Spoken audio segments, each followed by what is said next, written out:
Verdaderamente hoy es un día un poquito extraño porque hemos vuelto a las restricciones y bueno, en cierto modo está el salón vacío, estamos solitos, simplemente un pequeño grupito que es la parte que maneja la logística, como lo han visto, los hermanos cantando y nosotros aquí, y verdaderamente se extraña, realmente los extrañamos muchísimo de ver su rostro, de compartir, pero bueno, orando por todo esto, bien sabemos que estamos en un tiempo complicado de pandemia, pero bueno, orando por nuestra nación, por nuestra provincia, para que pronto esto pase, para que Dios tenga misericordia de las personas enfermas y demás, y pronto podamos nosotros volver a reunirnos para hacer un culto a nuestro gran Dios. Así que hoy justamente vamos a empezar una nueva serie que tiene que ver con la carta de Santiago y vamos a hablar un poquito acerca de las pruebas. Vamos a leer un pasaje bíblico, luego vamos a orar, vamos a ver nuestras Biblias en la carta de Santiago, esta nueva serie que vamos a empezar de predicación expositiva, y vamos a leer solamente hasta el versículo 4. Vamos a orar y luego vamos a hacer la introducción a la carta. Dice las Escrituras, Santiago capítulo 1, versículo 1, Santiago, siervo de Dios y del Señor Jesucristo, a las 12 tribus que están en la dispersión, saludos. Tengan por sumo gozo, hermanos míos, cuando se hallen en diversas pruebas, sabiendo que la prueba de su fe produce paciencia, y que la paciencia tenga su perfecto resultado para que sean perfectos y completos sin que nada les falte. Oramos al Señor y luego comenzamos con esta nueva serie. Amado Dios, te damos muchísimas gracias porque aún estamos en tiempo de prueba, en tiempo de aflicción para muchas familias y nos permites comenzar esta nueva serie. Aunque estamos solos en este momento en el templo, yo ruego, Señor, por cada uno de nuestros hermanos, de nuestros oyentes que tal vez hoy escuchan por primera vez, que tu palabra, Señor, corra y tu nombre sea glorificado. Señor, te quiero rogar que me ayudes a exponer tu palabra con sabiduría, con gracia, que de mi boca no salga nada indebido, Señor, que no esté de acuerdo con tu voluntad. Líbrame, Señor, de hablar lo indebido. Ayúdame a aplicar en una forma correcta tu palabra para que eso bendiga a cada uno de los oyentes, mi vida, y de esa manera sea toda la gloria para ti, Señor. Te damos muchísimas gracias por este tiempo, por los recursos que tenemos, por los medios que tenemos para poder seguir compartiendo el Evangelio. Pedimos esto en el nombre de tu Hijo amado Jesús. Amén. Y antes de comenzar con la introducción de las cartas, recién mi corazón se entristecía un poco de ver el salón vacío, ¿no? Y de extrañar a los hermanos. Pero verdaderamente los animo también, hermanos que están escuchando, a que cuando termine la reunión, nosotros tenemos grupos de WhatsApp, de varones, de mujeres, los animamos a que envíen la fotito de que están haciendo el culto en su casa para ver sus rostros, para verlos juntos. Realmente los extrañamos en estos días, así que los animo a que cuando terminen verdaderamente nos puedan mandar una fotito para poder verlos. Bien, como dije recién, comenzamos hoy con una nueva serie de predicación expositiva, que es la carta de Santiago, y como es costumbre nuestra, antes de empezar a meditar en estos versículos que hemos leído, yo creo que es fundamental que hagamos la introducción a esta carta. Que tengamos una buena introducción y que podamos luego analizar los 4 versículos que acabo de leer. Realizar la introducción nos va a ayudar a nosotros a meternos en lo que es la carta para luego entender por qué el autor dijo las cosas que dijo en distintas ocasiones. Es decir, a medida que vayamos desarrollando esta carta, nosotros nos vamos a dar cuenta que la introducción fue de mucha ayuda en la interpretación. Es de suma importancia para que nosotros podamos interpretar bien esta carta, saber quién verdaderamente es el autor, a quién fue o a quiénes fue dirigida esta carta, cuál era el contexto, por ejemplo, en el cual Santiago escribe, cuál es el contexto por lo cual está escribiendo, qué están viviendo estas personas. Y es fundamental también saber cuál es el mensaje que el autor de la carta quiere enviarle a sus lectores. Estas son preguntas que siempre tenemos que tener presente al introducirnos a cualquier libro de la Escritura para poder luego interpretar en una forma correcta. Con respecto a nosotros, al autor, claramente sabemos que es Santiago, dice la Escritura.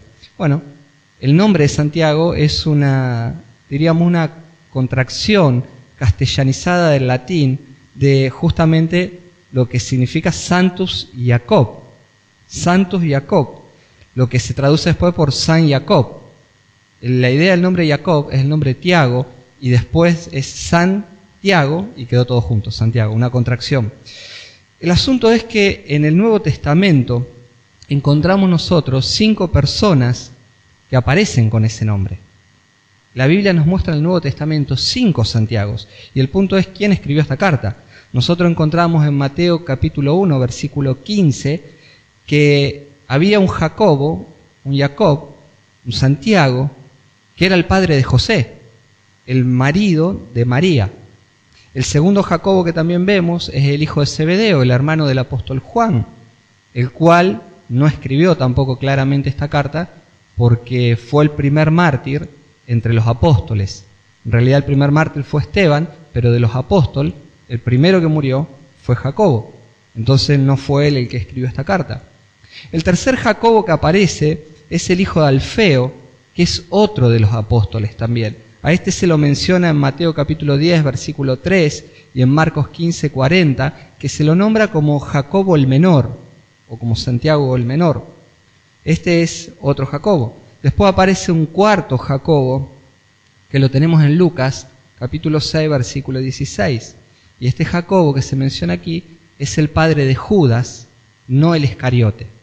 Tampoco este escribió la carta, porque nunca más se lo vuelve a mencionar ni se habla nada de él. Entonces la mayoría de los historiadores coinciden y creemos que en quinto lugar aparece este Jacobo, que este Jacobo es el medio hermano del Señor Jesús. Este medio hermano del Señor Jesús, quien fue un líder prominente en la iglesia de Jerusalén, es el autor de la carta. Tal vez, si hay oyentes nuevos, les sorprenda escuchar que el Señor Jesús tuvo hermanos, pero así fue. Mateo capítulo 13, en el versículo 55, después de que el Señor viene enseñando unas parábolas y explicándolo, entra en la sinagoga, está enseñando, y la gente que lo estaba escuchando, en Mateo 13, 55 dice al respecto de la persona de Jesús: ¿no es este el hijo del carpintero? ¿No se llama su madre María y sus hermanos Jacobo, José, Simón y Judas? Este Judas también es el que escribe la epístola de Judas, medio hermano de Jesús. Y quisiera yo, antes de avanzar con la introducción, abrir un pequeño paréntesis acá, porque esto demuestra claramente que la virginidad de María no fue permanente ni fue eterna. Y esto no significa para nosotros pensar en que María no fue virgen eternamente ningún tipo de ofensa. Y al explicar esto no está en mi espíritu ofender a nadie, ni desacreditar, ni mucho menos, ¿no? Vemos en María una mujer verdaderamente piadosa, pero claramente queremos mostrar una verdad bíblica. Después de la concepción virginal de Cristo, María conoció a su marido y tuvo otros hijos. Y esto no lo desacredita ni es una ofensa hacia María, porque la vemos como una mujer piadosa. Lucas capítulo 1, versículo 34 y 35, dice, en el contexto de que se le había revelado el ángel y que le está diciendo a María que iba a quedar embarazada, versículo 34, María dijo al ángel: ¿cómo será esto? Pues que soy virgen. El ángel le respondió: el Espíritu Santo vendrá sobre ti y el poder del Altísimo te cubrirá con su sombra. Por eso el niño que nacerá será llamado Hijo de Dios. Esto claramente nos muestra la concepción virginal en Jesús, ¿no? En María. Y vemos en ella una mujer piadosa, porque sabiendo en aquel tiempo que iba a quedar embarazada y que no estaba casada, su vida corría riesgo de muerte. Ahora, esto no significa que María haya permanecido virgen eternamente. Mateo en el capítulo 1, versículo 24, sabemos que en el contexto de lo que viene hablando, el ángel se tiene que revelar a José porque José había pensado en abandonarla en secreto, porque todavía no estaban casados. Y el ángel le revela lo que verdaderamente está pasando. Versículo 24 dice que cuando José despertó del sueño, hizo como el ángel del Señor le había mandado y tomó consigo a María como mujer. Y la conservó virgen hasta que dio a luz un hijo y le puso por nombre Jesús. Note esto, Mateo 1:25 dice, y la conservó virgen hasta que dio luz a un hijo y le puso por nombre Jesús. Entonces, no tenemos ningún problema, no es el espíritu ofender, ni nos ofenda a nosotros pensar que María no estuvo virgen eternamente. Vemos en ella una mujer piadosa, pero verdaderamente después de Jesús tuvo otros hijos y tuvo hijas también, porque el texto que yo acababa de leer cuando citaba Mateo 13:55, que dice, ¿no es este el hijo del carpintero? ¿No conocemos nosotros a sus hermanos? Ese texto, en el versículo subsiguiente, dice que también tenía hermanas. Bien, entonces, y entre esos hermanos estaba Santiago. Cerrando este paréntesis, continuamos viendo dónde aparece Santiago. Santiago es mencionado, el medio hermano de Jesús, en Gálatas capítulo 1, versículos 18 y 19. El apóstol Pablo, después de haber recibido revelación de Dios, sube a Jerusalén para hablar justamente con los apóstoles y corroborar lo que verdaderamente él había recibido como revelación, si era el mismo evangelio que estaban predicando los apóstoles. Y en Gálatas 1:18 dice Pablo, entonces, 3 años después subí a Jerusalén para conocer a Pedro y estuve con él 15 días. Pero no vi a ningún otro de los apóstoles, sino a Jacobo, el hermano del Señor. Este Jacobo es el hermano del Señor Jesucristo. Dice Pablo en Gálatas 2:9, al reconocer la gracia que se me había dado, Jacobo, Pedro y Juan, que eran considerados como columnas, nos dieron a mí y a Bernabé la diestra de compañerismo, para que nosotros fuéramos a los gentiles y ellos a los de la circuncisión. Según Pablo, dice que Jacobo, Pedro, Juan, eran considerados columnas en la iglesia en Jerusalén. Y cuando Pablo se presenta delante de ellos y le expone el evangelio que le había sido revelado, estos hermanos reconocieron que el evangelio que tiene Pablo es el evangelio verdadero, el evangelio del Señor Jesucristo. Y en una manera de coinonía, de confirmar lo que Pablo está diciendo, dice que le dieron la diestra y lo enviaron. Pero este Jacobo es el hermano del Señor Jesús. También vemos que este Jacobo aparece en Hechos capítulo 15, cuando está el concilio en Jerusalén. La iglesia pasa por una crisis y se llama a un concilio. En el capítulo 15 de Hechos, versículo 13, Santiago toma la palabra y, utilizado por el Espíritu Santo, trae palabra de Dios para solucionar ese conflicto. Ahora es interesante porque este medio hermano de Jesús, que acá lo vemos como columna de la iglesia, como un líder prominente en la iglesia de Jerusalén, en el principio no creyó que su medio hermano era verdaderamente el Mesías, porque nosotros sabemos, según el Evangelio de Juan, en el capítulo 7, versículo 5, dice lo siguiente, porque ni aun sus hermanos, todos, porque ni aun sus hermanos creían en él. No creían que Jesús verdaderamente era el Mesías que había sido profetizado. Y vemos también como el apóstol Pablo, en 1 Corintios capítulo 15, cuando está enseñando doctrinas sobre la resurrección y empieza hablando de cómo Cristo apareció resucitado en el versículo 7, también nombra de que Jesús se apareció resucitado a Jacobo, se le reveló a Jacobo. Entonces es muy interesante que nosotros podamos ver cómo en el principio este medio hermano de Jesús no creía, no aceptaba que Jesús verdaderamente era el Mesías. Pero al mismo tiempo es maravilloso ver que en el año 62 los historiadores cuentan que este Santiago murió lapidado por causa de su fe en Jesús. En el año 62 hicieron una emboscada contra Santiago donde lo apedrearon hasta quitarle la vida.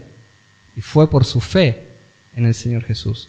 Evidentemente, la conversión de este medio hermano de Jesús ha sido posterior a la resurrección. Ahora, este hombre en su fe en Jesús termina convirtiéndose en un líder prominente de la iglesia en Jerusalén. Y esta carta que escribe Santiago fue uno de los primeros escritos en circular en la iglesia primitiva. Este fue uno de los primeros escritos, aunque es interesante que fue uno de los últimos escritos en ser reconocido dentro del canon de las Escrituras. Esta carta ha sido muy controversial para muchos. Y en aquel tiempo, en aquel contexto, no es como hoy. Nosotros hoy tenemos la revelación completa y todo el mundo tiene una Biblia. Pero en aquel momento, para conocer acerca de Jesús, acerca de lo que Jesús había hecho, acerca de lo que Jesús había enseñado, lo único que estaba circulando en el primer tiempo era el Evangelio de Marcos. El Evangelio de Marcos que había sido escrito bajo la directiva de Pedro, bajo la memoria de lo que Pedro le había transmitido a Marcos. Y solamente estaba ese Evangelio. Y ahora estaba circulando esta cartita, que era una cartita pequeña para alentar a la iglesia. Entonces esto debe llevarnos a nosotros a pensar ahora en qué contexto es que Santiago escribe esta carta. ¿Qué es lo que motiva a Santiago a escribir? Y al leer nosotros y tratar de interpretar el contexto de por qué escribe esta carta, basta solamente con mirar detenidamente y apreciar el libro de los Hechos. Cuando comienza, a partir de Hechos capítulo 2, vemos el Pentecostés y vemos que el Espíritu Santo viene sobre los hermanos que están reunidos orando. A partir de ese momento Pedro se pone en pie y empieza a predicar el Evangelio a una multitud incrédula que estaba alrededor y que no entendía lo que estaba pasando y que muchos de ellos se burlaban. Y después de la prédica de Pedro hay conversiones por miles. 3.000 personas se convirtieron escuchando a Pedro. Y siguieron predicando y después se agregaron 2.000 más y ya eran 5.000 y así sucesivamente. Escuchaban la predicación del Evangelio, veían el poder de Cristo obrando a través de los apóstoles y las personas se convertían por miles. Y en medio de ese contexto, en medio de tanta conversión, de tanta manifestación del poder de Dios, pronto la iglesia se empieza a sentir dentro de Jerusalén, una iglesia fuerte, que crece en número, una iglesia que de a poquito empieza a volverse cómoda en Jerusalén. Y esto es algo típico de los seres humanos, ¿no? Que a medida que vienen tiempos de bonanzas, empezamos a sentirnos cómodos. De un puñado de personas que nadie lo conocía, empiezan ahora en Jerusalén a ser miles y a ver la manifestación del poder de Dios, a ver la bonanza. Y esto lleva a la iglesia a sentirse cómoda. Y todos nosotros tenemos esa tendencia, ¿no? De que cuando estamos cómodos, corremos el riesgo de volvernos un poquito perezosos. Y el problema de la iglesia, cuando está en esta condición en Jerusalén, es que ellos habían recibido con la promesa del poder y del Espíritu Santo, que esa promesa iba acompañada de un mandato. Esa promesa estaba acompañada de un mandato. Hechos capítulo 1, en el versículo 8, dice: recibirán poder cuando el Espíritu Santo venga sobre ustedes, y serán mis testigos en Jerusalén, en toda Judea, en Samaria y hasta los confines de la tierra. Y esta iglesia ahora está en Jerusalén y está cómoda y está olvidando que juntamente con la promesa del Espíritu Santo había también un mandato. Había un mandato. Y el Señor soberanamente sopla ahora, como nosotros a veces hacemos con el fuego cuando está ahí que no quiere agarrar, ¿no? Cuando a veces estamos prendiendo unas brasas y vemos que el fueguito está lento, empezamos a abanicarlo y hacemos un poco de viento. Y ahora el Señor sopla sobre esas pequeñas brasas humeantes que están cómodas para que comience a arder el fuego. Y nosotros notamos que después de la muerte del diácono Esteban, en Hechos capítulo 7, comienza Hechos capítulo 8 diciendo: y Saulo estaba de completo acuerdo con ellos en su muerte, en la muerte de Esteban. Y en aquel día se desató una gran persecución en contra de la iglesia en Jerusalén, y todos fueron esparcidos por las regiones de Judea y Samaria, excepto los apóstoles. Cuando la persecución ese día se desató, Después de la muerte de Esteban, dice que todos los creyentes empezaron a ser esparcidos por Judea, por Samaria. Es como cuando uno de repente pisa un hormiguero. No sé si alguna vez le pasó. Uno pisa un hormiguero y enseguida las hormigas empiezan a salir en todas las direcciones, a huir en todas las direcciones. Bueno, un predicador contemporáneo dijo no hace mucho tiempo, no hubiera habido un Hechos capítulo 1 versículo 8 sin Hechos 8.1. No habría Hechos 1.8 sin Hechos 8.1. Porque se habían quedado cómodos, estaban en Jerusalén y el Señor sabe cómo mover el hormiguero cuando muchas veces nosotros estamos demasiado quietos. El Señor tuvo que sacarlos de esa comodidad que estaban ellos en Jerusalén para que ahora vayan y prediquen el Evangelio. Jerusalén, que era un lugar de comodidad, de bonanza, de manifestación del poder de Dios, de oír la palabra y convertirse a la persona y estar tranquilos, ahora se torna para estos primeros creyentes en un lugar de peligro. Ahora muchos de ellos empiezan a perder sus hogares, sus casas eran incendiadas, sus negocios eran saqueados y quemados, empiezan a perder familiares en medio de esta persecución. Empiezan a morir esposas, esposos, hijos, hermanos en Cristo, padres, etcétera, etcétera, etcétera. Empieza una persecución feroz. Y muchos de ellos, que ahora quedan sumergidos por causa de esta persecución en una pobreza extrema. Y muchos de ellos tienen que empezar a trabajar para ricos que los oprimen, para ricos opresores. Y este es uno de los temas que va a tocar Santiago, porque Santiago no tiene problema con los ricos, pero sí con los ricos opresores. Estas personas ahora están en un contexto difícil. Bueno, a este grupo de creyentes es que va dirigida esta carta. Esta carta está dirigida a los primeros judíos convertidos, estos primeros judíos que se habían convertido al cristianismo y ahora están sufriendo persecución por causa de su fe. Por eso la carta comienza diciendo, Santiago, siervo de Dios y del Señor Jesucristo, a las 12 tribus que están en la dispersión. Noten que el lenguaje que todavía usa no nombra a la iglesia, habla de las tribus de la dispersión. No usa mucho el lenguaje de iglesia. De hecho, utiliza en el texto griego palabra como sinagoga. Está todavía con esa mente. Esta es una carta de las más antiguas, de las primeras. Entonces estas personas están en un contexto difícil, sufriendo ahora persecución por causa de su fe. Y gracias a esa persecución es que ahora llevan o comienzan a predicar el Evangelio por todos lados. El Evangelio empieza a extenderse conforme al mandato y al plan soberano de Dios. Y por la gracia de Dios ese Evangelio ha llegado hasta el día de hoy a nosotros y continúa avanzando el reino de los cielos. Para reflexionar, ¿no? Paréntesis. No abusemos de la gracia del Señor. No abusemos de la paciencia del Señor. A veces la comodidad puede ser nuestro peor enemigo. Muchas veces la comodidad la bonanza tiende a que nosotros nos distendamos, pero el Señor sabe cómo ponernos a marchar. Entonces no abusemos de la gracia y de la paciencia que el Señor nos tiene. Hagamos lo que tenemos que hacer, prediquemos el Evangelio. Bien, con relación, teniendo en cuenta ahora el contexto, podemos conectar con esto cuál es el tema o el mensaje que tiene esta carta.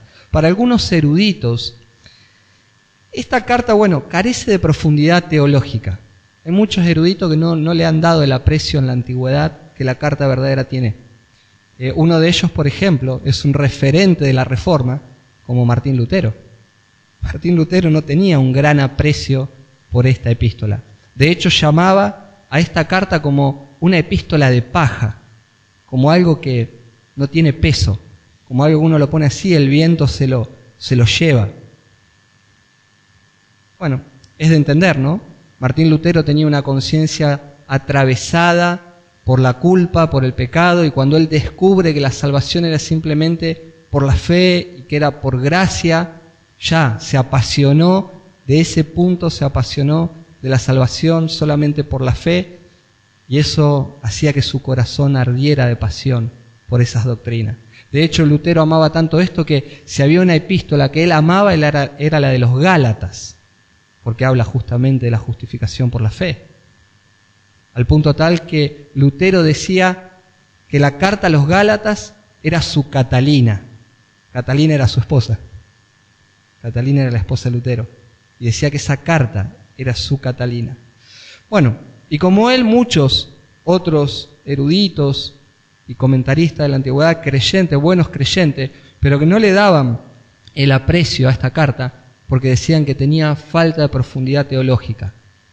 Pero lo cierto es que la intención del autor, la intención de Santiago, no era hacer justamente una carta con profundidad teológica, sino más bien el punto de la carta es que estos creyentes que están en persecución y están en prueba, sepan cómo debían vivir su fe práctica en medio del sufrimiento, en medio de la prueba.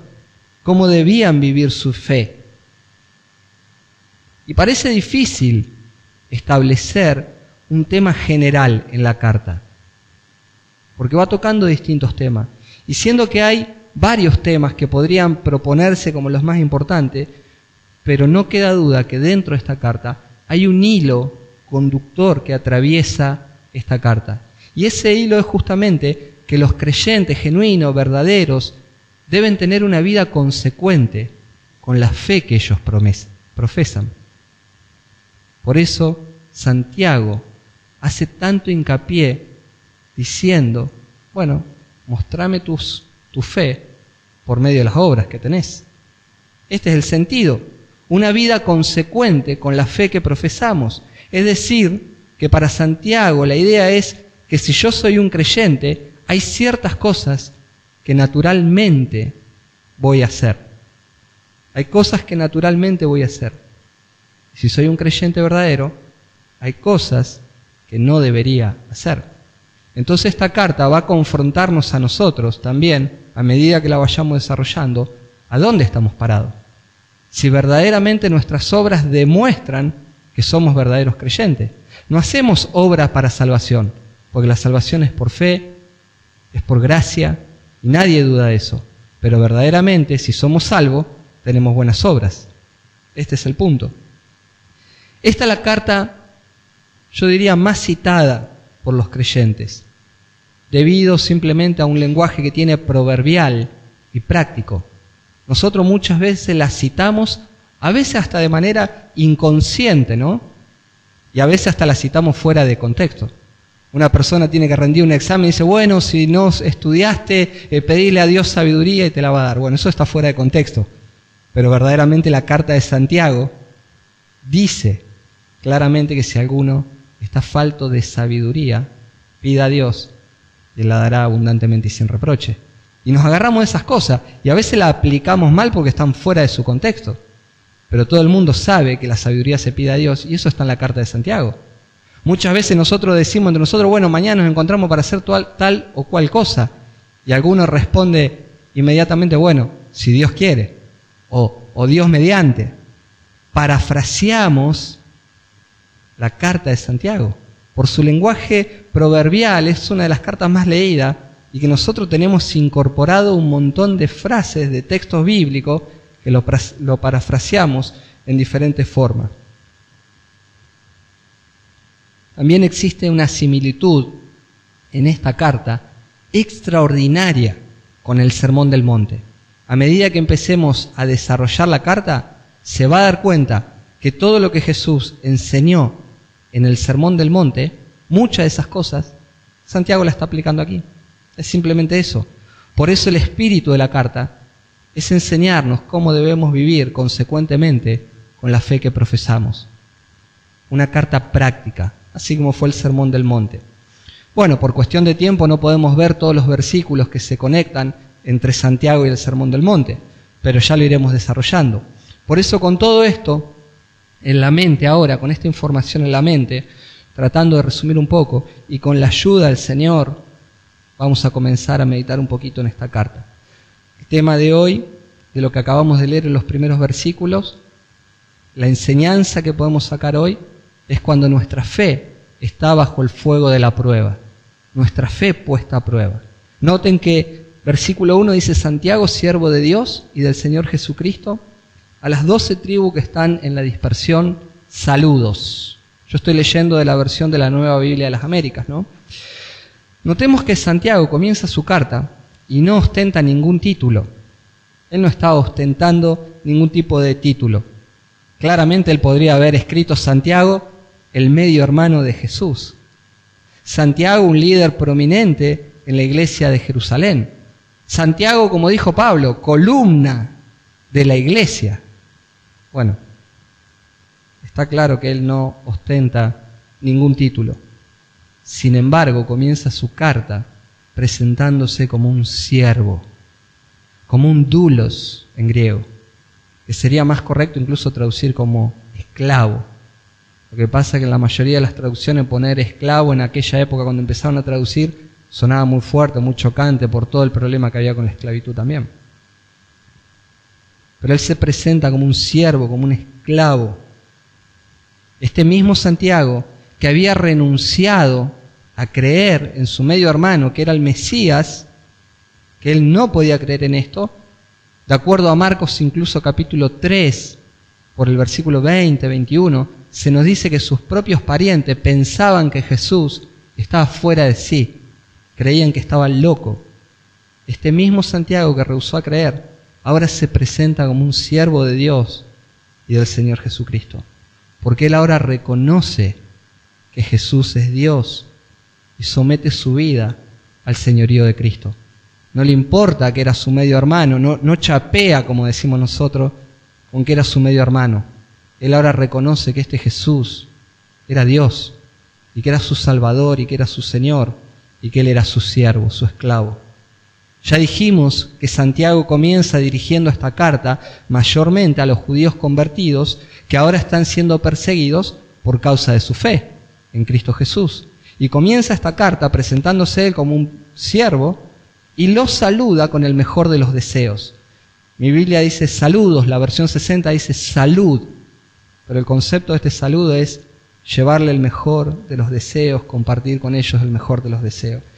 Y le dice a ellos, ahora, a partir de ahora, lo que se espera de los hijos de Dios cuando están pasando por diversas pruebas. Note el versículo 2. Tengan por sumo gozo, hermanos míos, cuando se hallen en diversas pruebas. Esto es lo que se espera de los creyentes.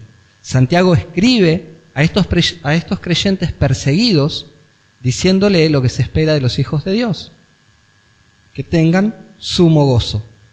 Pero antes de entrar en esto del sumo gozo, yo quisiera que nosotros podamos definir lo que significa la palabra prueba. ¿Cuál es el concepto de la palabra prueba? Bueno, la definición del diccionario, la definición según la RAE, para la palabra prueba, es la acción de probar a alguien o algo para conocer sus cualidades, verificar su eficacia, saber cómo funciona o reacciona. Pero claramente, a la luz de esta definición, Dios no necesita probarnos a nosotros para saber cuál es nuestra reacción. Cuando nosotros escuchábamos, me acuerdo en el colegio que llegaba el profesor o una maestra y decía, saquen una hoja, hoy tienen prueba. ¡Wow! Esa persona necesitaba a nosotros tomarnos una prueba para ver nuestras cualidades, para verificar su enseñanza hacia nosotros, a ver cuánto habíamos aprendido. Y por medio de una prueba esta persona nos examinaba a ver dónde estábamos nosotros parados, a ver cuánto habíamos entendido de los contenidos. Bueno, claramente Dios no necesita probarnos a nosotros para darse cuenta dónde estamos parados. De ser así, uno de los atributos de Dios se caería, porque la Biblia dice que Dios es omnisciente y que Él sabe todo.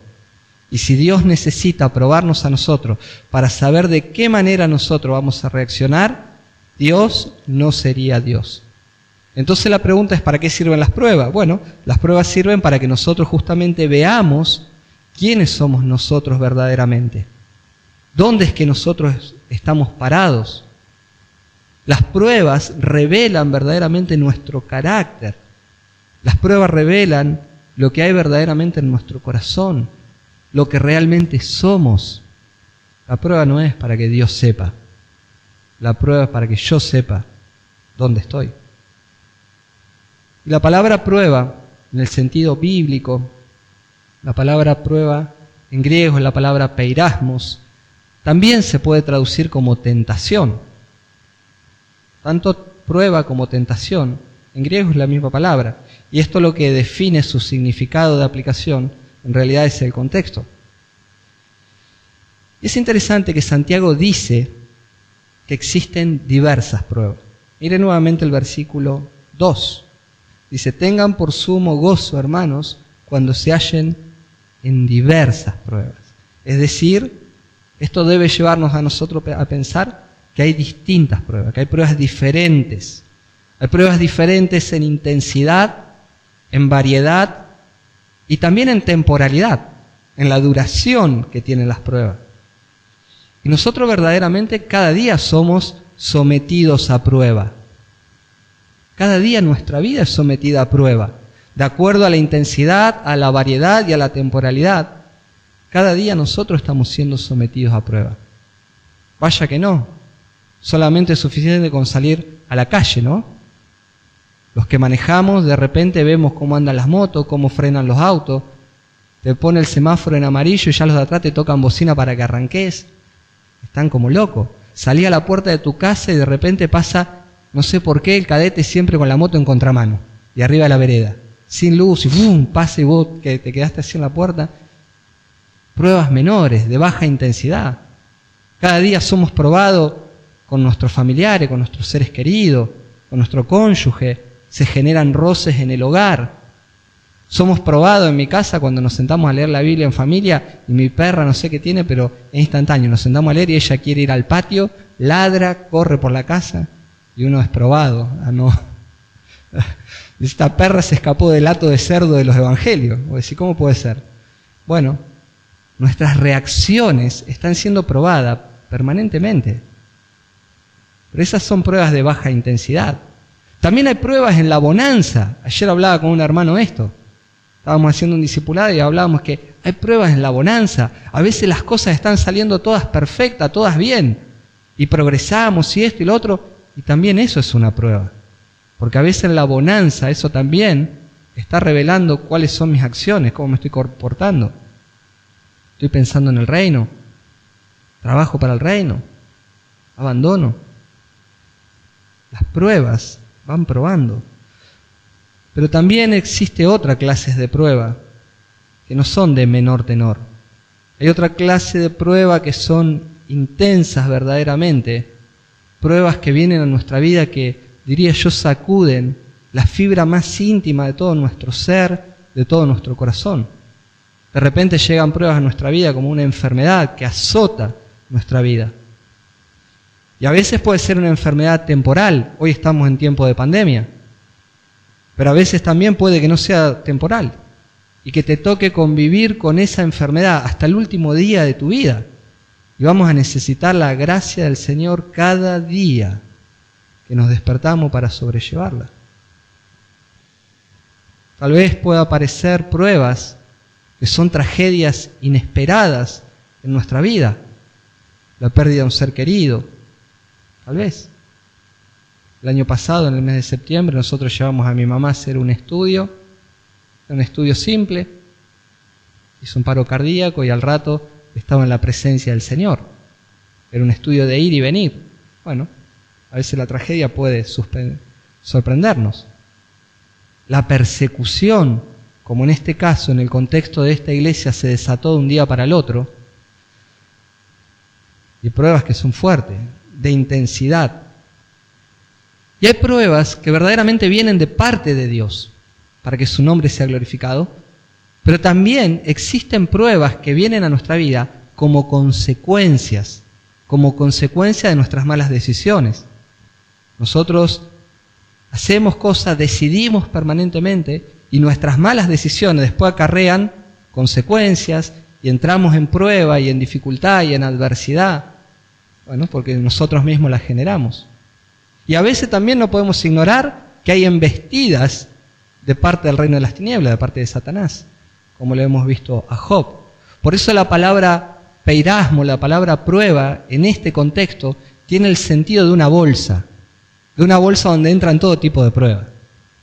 Pueden venir pruebas que Dios las envió, pruebas que son consecuencia de nosotros mismos, pruebas como consecuencia de la embestida de Satanás.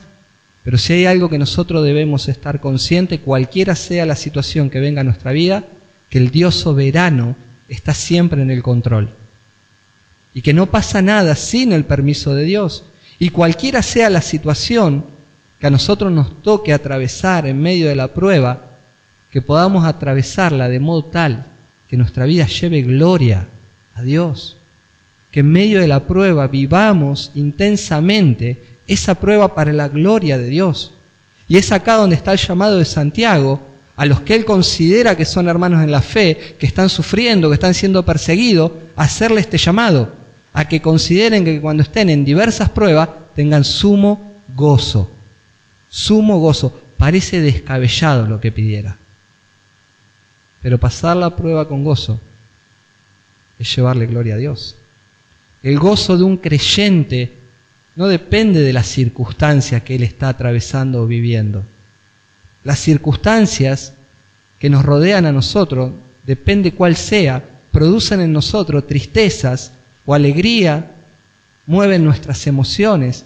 Ver que a nuestros hijos le va bien, que sacan buenas notas, que te aumentan el sueldo, todas son causas de alegría, ¿o no? Nos gozamos en esas cosas. Y cuando de repente vienen cosas adversas, cuando a nuestros hijos no le va bien, se enferman, pasa esto, pasa aquello, produce tristeza en nuestro corazón. Por supuesto que sí. Pero el gozo que debe experimentar un creyente no tiene que ver con circunstancias. El gozo de un creyente depende de la relación íntima que esta persona tiene con Cristo. El gozo depende de nuestra relación íntima con Cristo, porque el gozo es el fruto natural que produce el Espíritu Santo en nosotros. Cuando nosotros vamos a la carta de los Gálatas, en capítulo 5, vemos que el gozo es fruto del Espíritu en la vida de un creyente que tiene buena comunión con Cristo. Por eso un creyente puede perder todas las cosas. A un creyente puede faltarle todo. Recuerde que estas personas están en medio de la persecución en esta carta. Han perdido casas, negocios, familias, seres queridos. Y Santiago ahora le escribe y le dice, cuando estén en diversas pruebas, tengan sumo gozo. Tengan sumo gozo. A una persona puede faltarle todo y aún así estar experimentando gozo. Porque si tenemos a Cristo, tenemos todo. Cristo es suficiente para nosotros y en Él nosotros estamos completos más allá de las circunstancias que tengamos en esta vida presente. Más allá de las circunstancias adversas de la vida, si tenemos a Cristo estamos completos en Él y siempre teniendo a Cristo nosotros tenemos una esperanza eterna en Cristo y ese es el motivo de nuestro gozo, no las circunstancias. Por supuesto que el año pasado el impacto de la partida sorpresiva de mi mamá lo sentí en el corazón.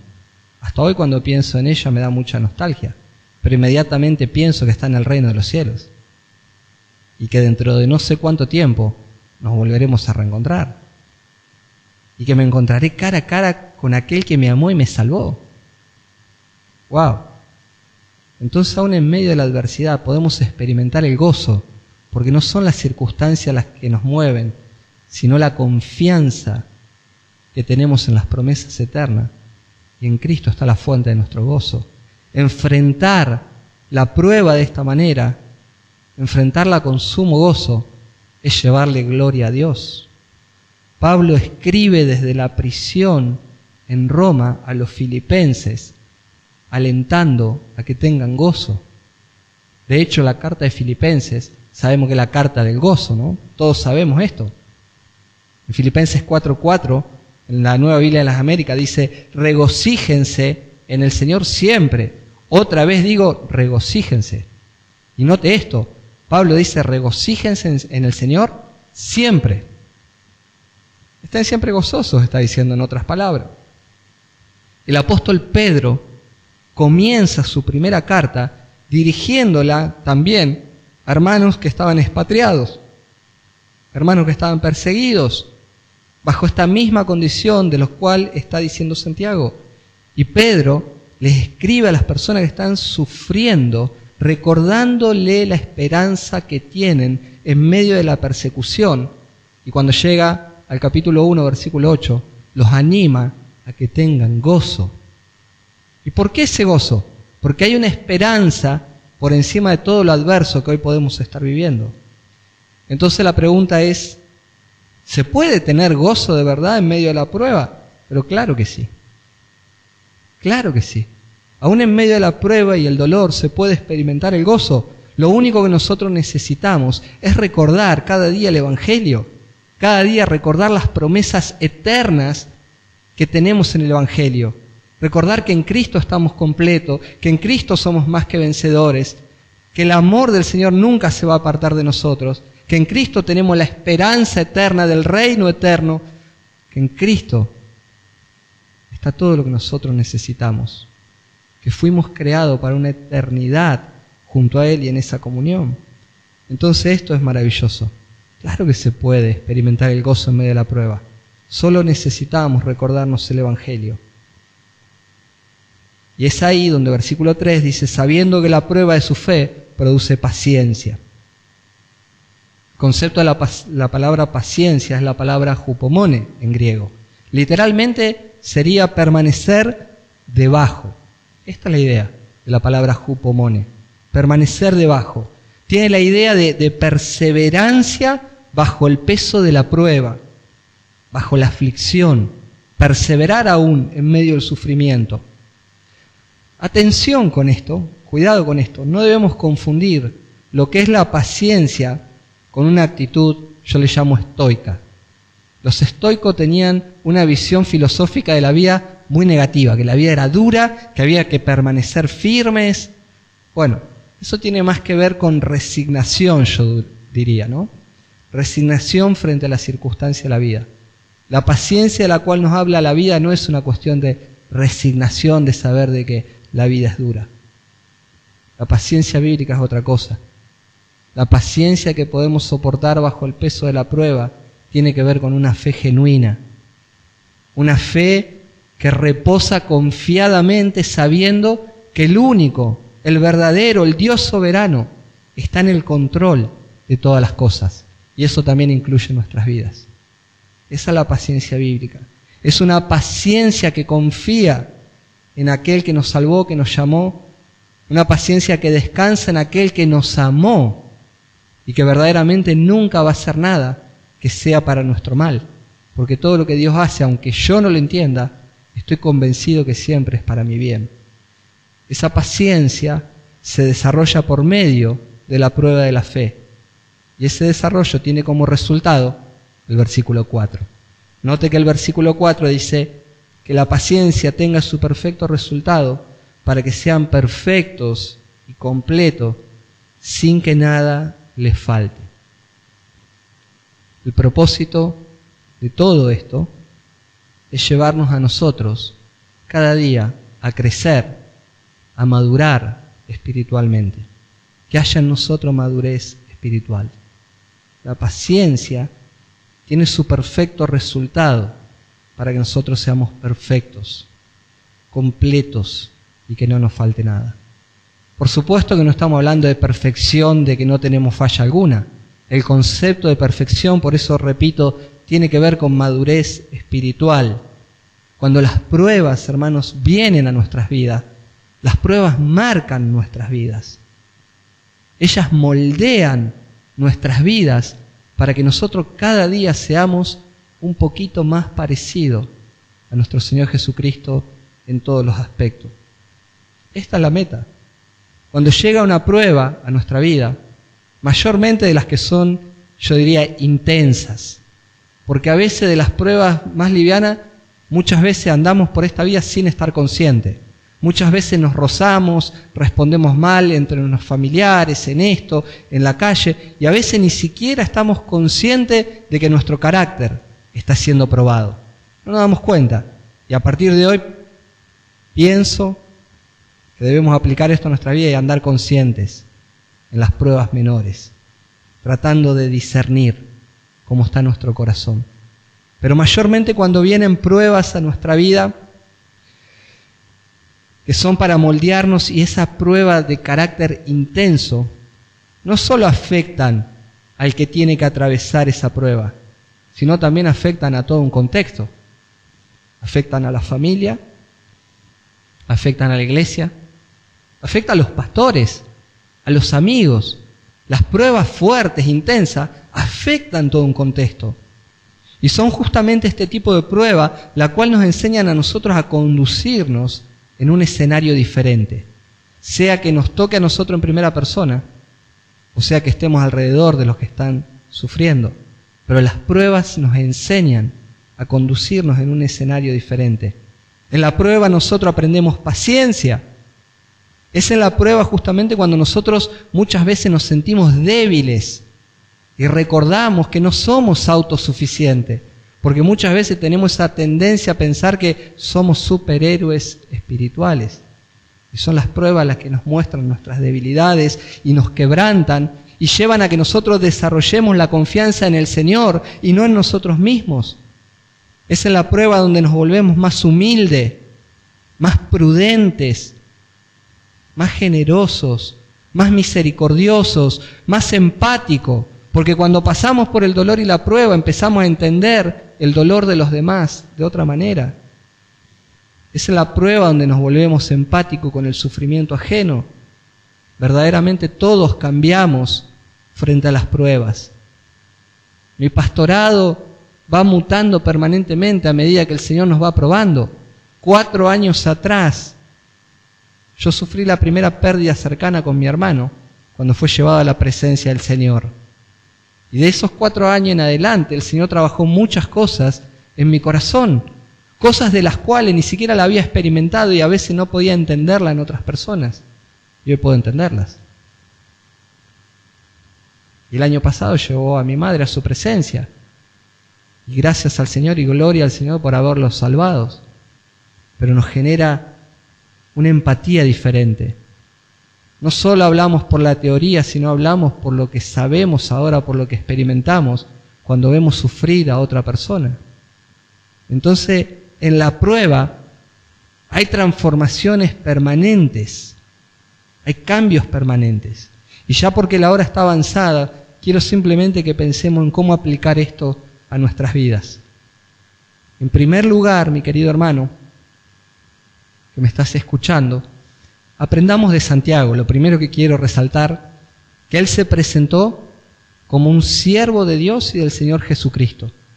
En ningún momento sacó y ostentó un currículum vitae. Yo soy el medio hermano, no. Él se presenta a los hermanos como un siervo del Señor Jesucristo. Y no existe tal cosa como gran siervo de Dios. Eso no existe. Es incoherente, es incongruente.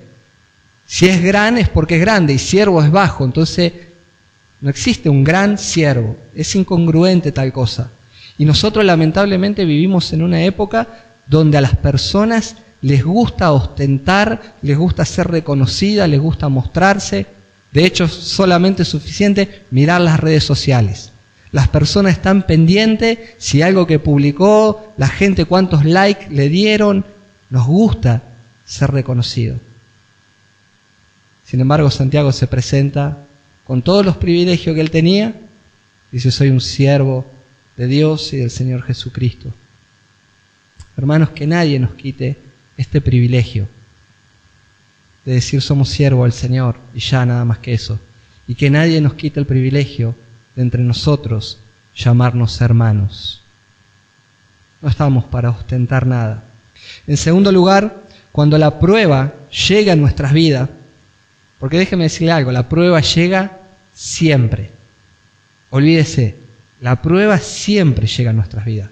De hecho, en este momento, y hablándole a la iglesia local, sabemos muy bien que hay personas que están atravesando prueba. Hay personas que están atravesando la prueba en este mismo momento. Hay personas que ya están saliendo tal vez de la prueba. Y seguramente hay personas, hay hermanos que están a punto de entrar en la prueba. Así que si está en tiempo de bonanza, no crea que esto siempre es así. Pero siempre, siempre, siempre es matemático, la prueba tiene que llegar a nuestra vida. Siempre, porque el Señor nos está puliendo. Y el punto es este: cuando la prueba llega a nuestras vidas, aprendamos a considerar, aprendamos a reflexionar, aprendamos a pensar. En medio de nuestras pruebas, hermano, no la vivamos a la ligera. Tomémosla con seriedad para reflexionar y hagámonos preguntas. Señor, ¿qué es lo que me querés enseñar en medio de esta prueba? ¿Qué querés tratar con mi vida, Señor, en medio de esta aflicción? Hacer preguntas, Señor, ¿qué pecado estás revelando en mí que a lo mejor todavía yo no me doy cuenta? ¿Qué hay en mí? ¿Hay orgullo? Tal vez haya falta de sumisión a vos. Me falta obediencia a tu palabra. ¿Qué es lo que hay en mi corazón? Hay celos amargos. A veces hay cosas escondidas que no le alcanzamos a identificar y dentro de nuestro corazón está lleno de celos amargos que nos causan un montón de aflicciones. Tal vez me está faltando fe a confiar en tu palabra, a tus promesas. Señor, tal vez me falta gratitud, porque muchas veces no nos damos cuenta que andamos por esta vida y somos personas desagradecidas de todo lo que el Señor en su gracia nos está dando. Entonces hagamos pregunta en medio de la prueba: ¿estás revelando algún tipo de pecado en mí? Hagamos preguntas porque no solamente a lo mejor es una cuestión de pecado, pero en la prueba podemos hacer preguntas: Señor, ¿qué querés afirmar en mí? ¿Qué virtudes querés afirmar en mí? ¿Estás afirmando en mí la paciencia? A lo mejor tenés empatía y el Señor más empatía quiere afirmar en vos. Señor, ¿querés afirmar más misericordia? ¿Querés que sea más humilde? Más sujeción. Señor, ¿qué estás completando en mi vida para que yo sea cada día más parecido a vos? A veces no es una cuestión de pecado. Simplemente afirmar virtudes en nosotros para que cada día tengamos mejor perfume, mejor olor a Cristo. Y también cabe preguntarnos, cuando estamos en medio de la prueba: Señor, ¿qué está pasando a mi alrededor? ¿Qué es lo que estás haciendo alrededor mío? Porque a lo mejor no es pecado lo que está tratando. A lo mejor no tiene nada que ver con afirmar cosas en mí, sino que a lo mejor está tratando cosas alrededor de mí. A mí me impacta y me suena notable Hechos capítulo 16, que después de haber caminado casi 900 kilómetros, Pablo y sus compañeros no recibían ninguna dirección de Dios, dónde tenían que ir. Y cuando están por volverse, Pablo tiene la visión de un varón macedonio que le dice: cruza Macedonia y ayúdanos. Y dice que sus compañeros de equipo dijeron: vamos hacia allá. Entendieron que la visión de Pablo venía de parte de Dios. Y es interesante que cuando llegan a Macedonia, liberan a una mujer que estaba endemoniada, poseída por un espíritu de adivinación, y haciendo un bien terminaron presos, azotados, y uno dice: wow, qué tremendo, ¿no? Qué prueba para Pablo, para Silas. Y uno, si estuviera ahí, decía: che, Pablo, ¿no será que te equivocaste con la visión? No, no estaban equivocados. Debían glorificar a Dios en ese lugar. Pero qué notable que el sufrimiento y la prueba de Pablo y Silas, el encarcelamiento, los golpes, fue para llevar salvación al carcelero de Filipo. Entonces la prueba de ellos benefició y entró al Evangelio en ese lugar. A veces las pruebas vienen a nuestra vida para beneficio de terceros. Y cuando pensamos en esto, qué maravilloso es pensar que nuestro Señor Jesucristo en la cruz pasó la peor de las pruebas para el beneficio, para la salvación de todos los que creemos en Él. Porque la prueba de Jesús fue para salvación nuestra. Entonces hay pruebas que a veces... Entonces cuando nos hallemos en diversas pruebas, tomándome de las mismas palabras que usó el hermano Agustín cuando predicó hace 15 días, no seamos superficiales. Me encantó eso. Cuando estemos en prueba, no seamos personas superficiales, sino seamos personas reflexivas. Meditemos. Señor, ¿qué estás haciendo en nosotros? Y como consecuencia final, para terminar, el resultado de esa meditación debe conducirnos a nosotros más y más a Cristo, donde está la fuente del gozo, donde la prueba la podemos enfrentar con sumo gozo, donde la prueba va a producir en nosotros paciencias y de esa manera llevar toda la gloria para Dios. Amén. Oramos al Señor. Padre, te damos muchas gracias. Queremos rogarte que tu palabra siga trabajando con nosotros. Queremos rogarte, Señor, que en el día de la bonanza disfrutemos, pero que consideremos también. Y al mismo tiempo en el día de la prueba, de la aflicción, del dolor, ayúdanos a ser reflexivos, a meditar, examinar todas las cosas. Ayúdanos, Señor. Ayúdanos para que cuando el día de la prueba llegue, nuestro corazón esté anclado en ti, confiado en ti. Ayúdanos a no huir, a no renegar, a no enojarnos. Ayúdanos, Señor, a no atribuir despropósito a ti en el día de la prueba, porque todo lo que haces es bueno, es perfecto, es para nuestro bien. Ayúdanos a recordar, Señor. Ayúdanos a afirmar nuestro corazón en la comunión contigo, donde está la fuente de todo gozo. Señor, ayúdanos a no ser personas superficiales, sino verdaderamente a considerar cada paso que damos.